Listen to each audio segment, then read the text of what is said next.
Hey guys, welcome back to my channel memories है इश्क। और आप सुन रहे हैं मेरे साथ मेरी रियल स्टोरी जिसका नाम है मिलना था पर ना मिल सके पार्ट 27। तो स्टार्ट करते हैं हम हमारा आज का पार्ट। लास्ट पार्ट में हमने देखा था कि प्रियंका अपनी मॉम और डैड डैड के साथ ना उसके गांव के लिए रवाना होने के लिए अपनी तैयारी वगैरह पैकिंग वगैरह कर लेती है। तो यहाँ मॉर्निंग में देखते हैं कि प्रियंका और गौरी दोनों ही बहुत ही प्यार से सो रहे थे। मॉर्निंग का टाइम था। आज की सुबह इन दोनों की जिंदगी में तूफान लाने वाली थी। शायद सब कुछ बिखर जाने की कगार पर था, लेकिन ये दोनों इससे बिल्कुल अनजान थे। सुबह आंटी किचन में नाश्ता तैयार कर रही थी कि तभी उनके फोन पर कॉल आता है। वो फोन को रिसीव करती है और कहती है, प्रणाम दादी। उधर से जो इंसान कॉल पर होता है वो जवाब देता है, प्रणाम भाभी। मैंने इतनी सुबह आपको यही बताने के लिए कॉल किया है कि सब कुछ हमारे प्लान के मुताबिक ही हो रहा है। वो लोग मान गए हैं रिश्ते के लिए। तो यहाँ पर आंटी कहती है, ये तो बहुत खुशी की बात है दादी, हाँ सॉरी दीदी। आपका ये एहसान मैं जिंदगी भर नहीं भूलूंगी। आपने मेरी सारी प्रॉब्लम ही दूर कर दी।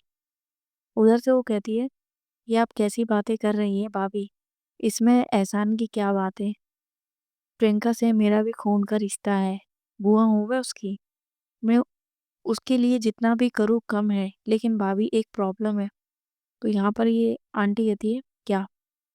प्रियंका की बुआ कहती, आपको प्रियंका को इन सब चीजों के लिए राजी करना होगा, वरना सारा प्लान धरा का धरा रह जाएगा। आंटी कहती है, आप टेंशन मत लीजिए दीदी, बस एक बार ये यहाँ से निकल जाए, इसके बाद मुझे पता है अपनी बच्ची को कैसे मनाना है। बुआ कहती है, ठीक है फिर आइए यहाँ आराम से बात करेंगे। आंटी कहती है, ओके ठीक है, मैं रखती हूँ कॉल, थोड़ा सा काम है। बुआ जी कहती है, जी ठीक है। आंटी कॉल को कट करती है और एक बहुत अजीब सी स्माइल दिखाती है अपने चेहरे पे।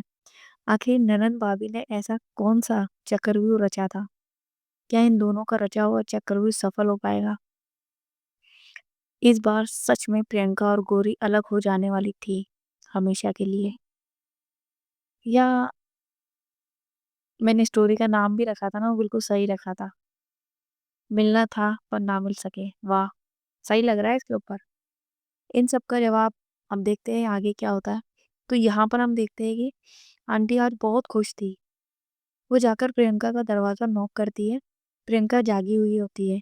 वो आती है, दरवाजा खोलती है। आंटी बहुत प्यार से कहती है, गुड मॉर्निंग बेटा। प्रियंका को थोड़ा सा अजीब लगता है कि उसकी मॉम आज इतनी खुश क्यों है।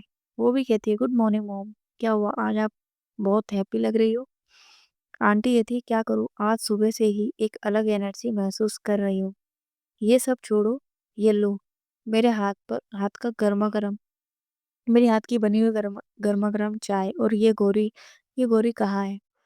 प्रियंका वो कहती है, वो वॉशरूम में है। क्यों, क्या हुआ, आप उसे क्यों ढूंढ रही हो। आंटी कहती है, उसके लिए भी चाय लाई हूं ना, इसीलिए। गौरी हमने वॉशरूम से निकल उसी समय निकल रही होती। जैसे ही आंटी के मुंह से वो ये शब्द सुनती है, उसे ऑटोमेटिकली खांसी आने लगती है, जिससे आंटी की नजरें भी उस पे पड़ जाती है। वो अंदर आती है और बहुत प्यार से गौरी को वो चाय का कप पकड़ाते हुए कहती है, लो बेटा, मेरे हाथ की गर्मा गर्म चाय पियो, तुमको बहुत अच्छा लगेगा। गौरी को अपनी आंखों और कानों पर जैसे बिलीव ही नहीं हो रहा था कि क्या वो सही देख रही है और सुन रही है। वो खुद को विश्वास दिलाने के लिए कहती, क्या सच में ये मेरे लिए है आंटी। आंटी प्यार से उसके माथे पर हाथ फेरते हुए कहती है, हाँ बेटा, ये आप ही के लिए है। गौरी को अचानक से आंटी का इतना प्यार हजम नहीं हो रहा था। उसके मन में शक अब घर कर चुका था। आखिर क्या हुआ, क्या है जो आंटी इतना प्यार दिखा रही है मुझ पर। वो चाय ले लेती है। आंटी वहां से मुस्कुराते हुए चली जाती है। गौरी चाय लेकर बैठ जाती है और सोचने लगती है कि आखिर जो इंसान कल तक मुझसे इतना चिढ़ रहा था, उसकी जुबान से आज अचानक से शहद कैसे टपकने लगा। वो इसी सोच में खोई हुई थी। तब तक प्रियंका उसके शोल्डर पे धीरे से हाथ रखती है और कहती, आई नो, मेरी मॉम का बिहेवियर अजीब लग रहा है ना तुमको, लेकिन वो सच में ऐसी ही है।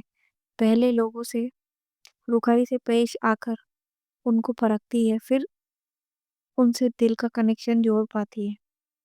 देखना मेरी मॉम तुमको एक्सेप्ट करेगी। गौरी बस इतना ही कहती है हाँ ओके। गौरी उसे आंटी के इस बिहेवियर से उन पर थोड़ा सा डाउट हो रहा था। इधर आंटी अपने रूम के बाहर आती है तो वो फिर से वैसे ही अजीब सी स्माइल करती है और कहती है आज के बस कुछ घंटे बिता लो तुम मेरी बेटी के साथ। इसके बाद तुम देखना ऐसे तुमको अपनी बेटी की जिंदगी से निकाल कर फेंकूंगी जैसे कभी तुम उसकी जिंदगी में थी ही नहीं। बस कुछ पल जी लो सुकून के। खैर अब वो समय आ जाता है जब प्रियंका को गौरी से जुदा होना होता है। गौरी प्रियंका को उसका जैकेट पहनाती है और बोलती है, फिर उसके बाद बोलती है, पता नहीं उसे क्या होता है, वो प्रियंका को पीछे से ही हक करके फूट फूट कर रोने लगती है। प्रियंका कहती है, हे क्या हुआ, रो क्यों रही हो, ऐसे विदा करोगी तुम मुझे? गौरी कहती है, गौरी उस समय कुछ भी नहीं कहती, बस उसे जोर से अपनी टाइटली उसको इतनी टाइटली हक किया हुआ था और जकड़े हुए थी उसे। प्रियंका थोड़ी देर तो चुप खड़ी रहती है। जब वो देखती है कि गौरी चुप नहीं हो रही तो उसे अपनी ओर करती है, उसका फेस पकड़ती है। देखती है कि गौरी की आंखें रोने की वजह से पूरी रेड हो चुकी थी। वो उसकी आंखों से निकलने वाले आंसुओं को सबको अपने लिप से ही पी लेती है। प्रियंका के ऐसे टच करने से ना गौरी पूरी तरीके से उसकी बॉडी में एक वाइब्रेशन सी होती है। वो उसके शर्ट को अपनी मुट्ठी में टाइटली ग्रैब करती है, बीख लेती है मतलब। प्रियंका बहुत प्यार से उसके दोनों आंखों पर किस करती है और कहती है, क्यों रो रही हो इतना, तुमको क्या लगता है मैं उधर ही मर जाऊंगी, वापस नहीं आऊंगी? गौरी तुरंत उसके होठों पे अपनी उंगलियों को रख देती है और कहती है, शट अप, एक शब्द और मत कहना वरना मैं खुद आपको जान से मार दूंगी। ऐसा सोच कर भी मेरी आत्मा तड़प जाती है और आप इतनी आसानी से ये बात बोल देते हो, बिल्कुल शर्म नहीं आती ना आपको? प्रियंका कहती है, अब तुम इतना रो रही हो, इसका मैं क्या मतलब निकालूं? अरे बाबा, मैं दूर कहाँ जा रही हूँ, मैं तो पास हूं ना, आपके दिल में। गौरी मुंह फुलाकर दूसरी ओर देखती हुए कहती है, हाँ, और किसी को इस दिल में आने आने भी मत देना, वरना आपके साथ साथ उसका भी इलाज कर दूंगी। प्रियंका कहती है, ओके ठीक है, ये इतना लंबा चौड़ा इंसान पूरा का पूरा तुम्हारा है, टेंशन मत लो। गौरी उसे फिर से टाइटली हग करती है। उसका मन तो कह रहा था कि कुछ गलत नहीं होगा, लेकिन उसका दिल चीख चीख कर ये बोल रहा था कि तुम इसे खुद से दूर करके बहुत बड़ी गलती कर रही हो। लेकिन वो अब क्या ही कर सकती थी, कुछ भी उसके फेवर में नहीं था। ये दोनों एक दूसरे को हक करके खड़े ही होते कि आंटी आ जाती है। वो कहती है, आज ही चलना है, चले या कल का टिकट बुक करवा दूं? ये दोनों तुरंत एक दूसरे से अलग हो जाते हैं। प्रियंका कहती है, हाँ मोम, चलना है ना, चलिए। गौरी उन्हें कार तक छोड़ने जाती है। जैसे जैसे उसका एक एक कदम घर घर के बाहर पड़ रहा था, वैसे वैसे गौरी का मन बिल्कुल व्याकुल हो रहा था। प्रियंका का उससे आगे हुआ एक कदम उसे ऐसा लगता है जैसे वो सदियों दूर ले जा रहा हो प्रियंका से। वो तुरंत उससे अपने कदम को आगे बढ़ा देती है जिससे उसे रोक सके खुद से दूर जाने से। लेकिन अब ऐसा सोचना एक मूर्खता था। अब शायद कुछ नहीं हो सकता था, लेकिन प्रियंका के दिल में जो उसके लिए असीम और बहुत ही ज्यादा प्यार था, कहीं ना कहीं उसे ये विश्वास दिलाने की कोशिश भी कर रहा था कि प्रियंका चाहे कहीं भी रहे, उसका दिल, उसकी धड़कन सिर्फ एक ही नाम पुकारेगी, गौरी, गौरी और सिर्फ गौरी। और लास्ट में प्रियंका कार में बैठ जाती है। गौरी उसे बहुत ही लाचारी वाली नजरों से देख रही थी। प्रियंका के दिल में भी वही वही तड़प थी जो गौरी के दिल में थी। जो गौरी के दिल में था वो खुद को संभालने की बहुत कोशिश कर रही थी लेकिन हो नहीं पा रहा था। कार स्टार्ट हो जाती है, प्रियंका की धड़कनें बढ़ जाती है। उसे ऐसा लगता है जैसे उसकी धड़कनें रुक रही है। उसको सांस लेने में दिक्कत महसूस होने लगती है। उसकी सांसें चढ़ने लगती है। इधर कार कार भी चलने लगती है। प्रियंका तुरंत उस कार वाले से बोलती है और चलती कार से बोलती है, रुको। प्रियंका का मॉम डैड दोनों शॉक हो जाते हैं। ये क्या कह रही हो? वो ड्राइवर कार रोक देता है। प्रियंका बिना देर किए कार से उतर जाती है और इससे पहले कि अंकल आंटी उससे कुछ पूछते हैं या कहते हैं, मेरा कुछ जरूरी सामान छूट गया है, मैं आती हूँ। वो वहां से गौरी के पास चली जाती है। गौरी एकदम शॉक थी कि क्या हुआ। प्रियंका गौरी के पास जाती है और उसे टाइटली बहुत टाइटली हक करती है। इतनी टाइटली गौरी भी उसे अपनी बाहों में भर लेती है। हालांकि गौरी कार के पीछे खड़ी थी, अंकल नहीं देख पाते, लेकिन आंटी को तो सारा माजरा पता था। उस वो सब कुछ देख रही थी। प्रियंका गौरी के कान के पास जाकर बिल्कुल बहुत ही क्लोज में जाके कहती है, आई एम ऑलवेज योर्स। बिल्कुल चिंता मत करना, आई लव यू। गौरी अपने होठों से प्रियंका के चिक्स को हल्का सा टच करती है और कहती है, आई लव यू टू। मुझे इसी की जरूरत थी। अब मैं आराम से रह लूंगी। ये दोनों वहीं सबके सामने एक दूसरे को अपनी बाहों में जकड़े हुए थे। एक दूसरे को महसूस कर रहे थे। थोड़ी देर बाद प्रियंका उसे खुद से अलग करती है और कहती है, अपना ध्यान रखना, टाइम पर खाना खा लेना और जब भी मेरी याद आए बस एक कॉल करना। I am always available for you. Gauri कहती है, ओके मेरी जान। प्रियंका फिर उससे विदा लेकर कार में बैठ जाती है। कार वहां से चली जाती है। गौरी वहां खड़े खड़े तब तक उस कार को निहारती रहती है जब तक वो कार उसकी नजरों से ओझल नहीं हो जाती। यहाँ पर गौरी प्रियंका को अपनी नजरों से ओझल होते ही वहीं सड़क पर घुटनों के बल बैठ जाती है और अपने मुंह को ढककर फूट फूट कर रोने लगती है। वो आज अपने सीने में जितना भी दर्द छुपा हुआ था उसे अपने आंसुओं में बहा देना चाहती थी।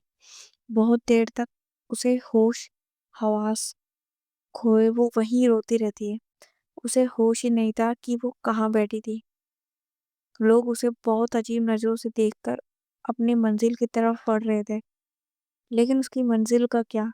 वो बढ़ना भी चाहे तो किस मंजिल की ओर बढ़े? उसकी मंजिल, उसका इश्क, उसका जुनून आज उसे बहुत दूर जा चुका था। ऊपर से उसके दिल में किसी अनहोनी की जो आशंका पनप रही थी वो उसे और बेचैन किए जा रही थी। इधर खुशी प्रियंका के फ्लैट पर आती है। जब वो अपनी कार से उतरती है तो देखती है कि एक लड़की सड़क के किनारे बैठकर रो रही है। हालांकि खुशी उसका चेहरा नहीं देख पाती क्योंकि गोरी का फेस दूसरी तरफ था। उसे वो लड़की जानी पहचानी सी लगती है, इसीलिए खुशी उसके पास जाती है और उसके शोल्डर पर अपना हाथ रखती है। अचानक से गोरी की सिसकी रुक जाती है और एक आशा का रूप ले लेती है। उसे लगता है कि प्रियंका ने उसके शोल्डर पर हाथ रखा है। वो तुरंत अपने आंसुओं को साफ कर कर वहीं खड़ी हो जाती है और पीछे देखे बिना ही कहती, आई नो, आप मुझे छोड़कर नहीं जा सकते। मुझे पता मुझे मुझे पता था। और ये बोलकर वो सिसकने लगती है। खुशी तुरंत अपनी साइड करती है और कहती है, ओ हेलो मैडम, कौन छोड़कर नहीं जा सकता तुमको? और क्या पता था तुम्हें, ये बताओ पहले तो तुम। गौरी जैसे ही खुशी को देखती है उसकी सारी उम्मीदें धरी की धरी रह जाती है और बिल्कुल उदास हो जाती है। कहती है, सॉरी, मुझे लगा था कि प्रियंका है।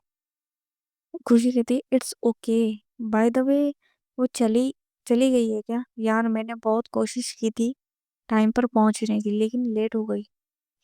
गौरी कहती है, कोई बात नहीं, हो जाता है। खुशी गौरी की आंखों में वो उदासी देख लेती है। वो कहती है, इतना क्यों टेंशन ले रही हो? भाभी जी आ जाएगी वो। गौरी जैसे ही खुशी के मुंह से भाभी जी सुनती है, उसका मूड बिल्कुल सही हो जाता है। वो शर्माते हुए कहती है, "क्या कहा आपने मुझे?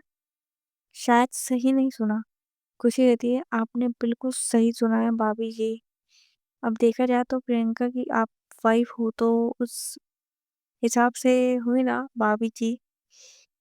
गौरी के गाल शांत लाल हो जाते हैं। वो अपनी नज़रें चुराने लगती है। खुशी उससे टीज़ करते हुए कहती है, अब घर चलने का इरादा है या यहीं दिन भर शर्माते रहना है?" गौरी कहती है, "हाँ, चलो।" वो दोनों अपने फ्लैट में जाते हैं। गौरी खुशी के लिए कुछ खाने को लाती है। दोनों बहुत देर तक बातें करते रहते हैं। उस टाइम खुशी प्रियंका के बारे में सब कुछ बताती है कि वो और प्रियंका बचपन में कैसे एक दूसरे से लड़ते रहते थे। गौरी सब कुछ बहुत ध्यान से सुन रही थी। उसे उसे बहुत अच्छा लग रहा था अपने प्यार के बारे में सब कुछ सुनकर। वो कुछ देर वो कुछ देर के लिए वो सब कुछ भूल जाती है कि प्रियंका उससे दूर है। ऐसे ही वो दिन गुजर जाता है। गौरी की बात भी होती है थोड़ी बहुत प्रियंका से। हालांकि वो अभी रास्ते में थी तो ठीक से बात नहीं हो पा रही थी। फिर भी गौरी को सुकून था कि चलो सब कुछ बढ़िया है। पर वो ये मॉर्निंग का समय होता है। प्रियंका और उसकी फैमिली अपने गांव पहुंच जाती है। वहां पहुंचकर प्रियंका सबसे मिलती है। आंटी जी भी बहुत खुश होती है। प्रियंका सोचती है कि गौरी को कॉल करके बता दे कि वो पहुंच गई है वहां। जैसे ही वो फोन उठाती है गौरी को कॉल करने के लिए, तब तक उसका कजन आ जाता है। कहता है, "दीदी अपना फोन दीजिए ना, मुझे गेम खेलना है।" प्रियंका, 5 मिनट रुक जाओ, एक कॉल कर लूं, उसके बाद ले लेना।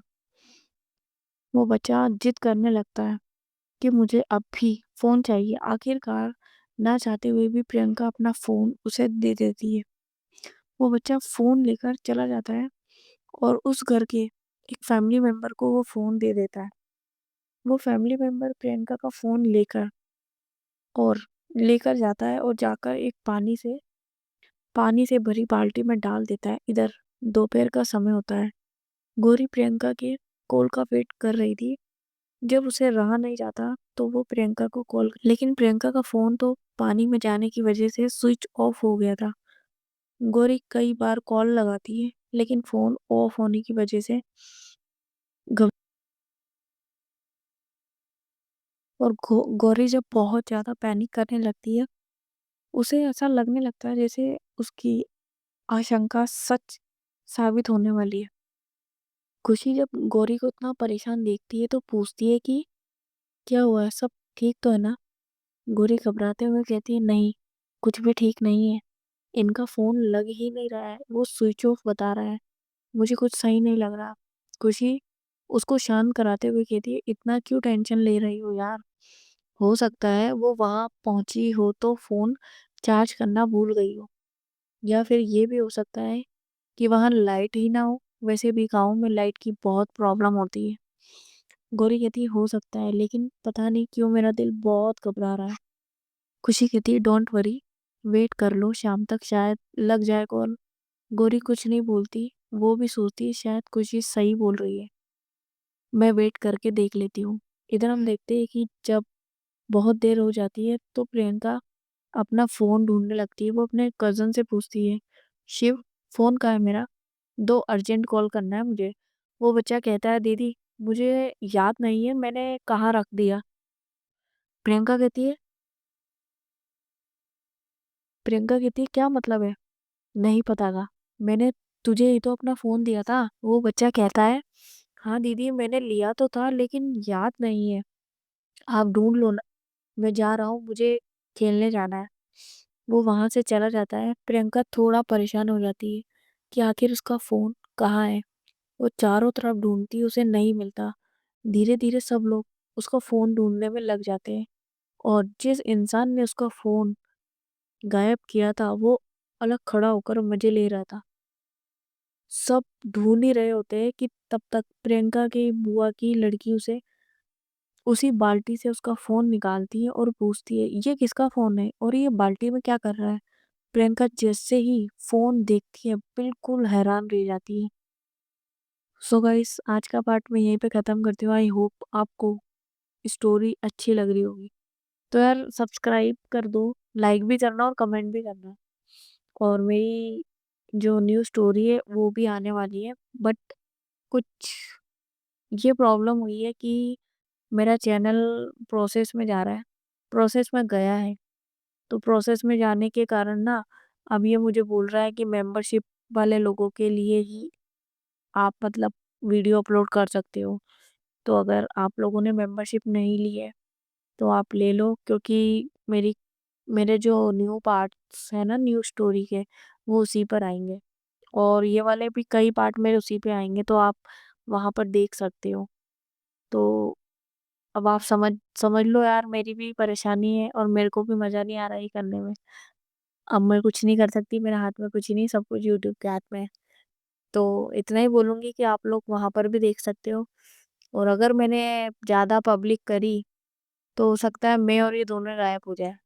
तो ऐसा ना हो उसके लिए आप लोग समझ सकते हो, कर दो ताकि आप भी स्टोरी सुनो और मेरे को सुनाने में मज़ा आए। तो मिलते हैं नेक्स्ट पार्ट में। Tata bye bye, take care.